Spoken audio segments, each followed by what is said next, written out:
Good morning. আজকে দেখতে পাচ্ছ আমি কি আইসক্রিম বানিয়েছি, একদম ঠিক ধরেছ, ওয়াটারমেলন আইসক্রিম। তো এখানে নিয়ে নিয়েছি আমি একটা বড় দেখে তরমুজ, তারপরে সেই তরমুজগুলোকে পিস করে কেটে নিয়ে নিলাম একটা মিক্সার জারে। তারপর গ্রাইন্ড করার পর আমি অবশ্যই এটাকে ছেঁকে নিয়েছি, আগে ছেঁকে নিয়ে জুসটা বার করে নিয়েছি।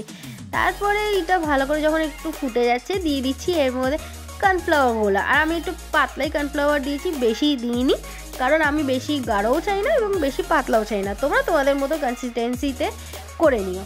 তারপরে দিয়ে দিয়েছি শুধুমাত্র ফ্লেভার আসার জন্য একটুখানি দিয়েছি রুয়াবজা, কারণ আমি তরমুজের ফ্লেভারটাই চাই, আর তরমুজটাই ছিল খুবই মিষ্টি। আর দিয়ে দিলাম হচ্ছে রক সল্ট।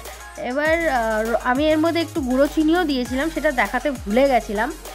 তো যখন ফুটে গেছে আমি এখানে টেবিলে নিয়ে এসে ঠান্ডা হওয়ার জন্য রেখে দিয়েছি। যখন পুরোপুরি ঠান্ডা হয়ে গেছে আমি আইসক্রিম মোল্ডের মধ্যে দিয়ে দিচ্ছি হচ্ছে পুদিনা পাতা, তারপরে দিয়ে দেবো হচ্ছে জুসটা। তো আমি এটা রেখেছি মোটামুটি সারা রাত্রির জন্যই ফ্রিজে রেখে দিয়েছিলাম। 12 ঘন্টা পুরো আমি ফ্রিজে রেখেছি। তারপরে সকালবেলা উঠে সেটাকে সার্ভ করে নিয়েছি। তোমরা দেখে নিও যে কীভাবে আমি সার্ভ করেছি। যদি আমার ভিডিওটা দেখতে ভালো লাগে তো অবশ্যই লাইক কমেন্ট শেয়ার সাবস্ক্রাইব করতে ভুলো না। আর যদি ফেসবুক থেকে দেখো লাইক ফলো করে দিও, আর ইউটিউব থেকে দেখলে তো অবশ্যই সাবস্ক্রাইব করে দিও। তো আজকের জন্য এইটুকুনি, কালকে আবার আরেকটা ভিডিও নিয়ে আসবো।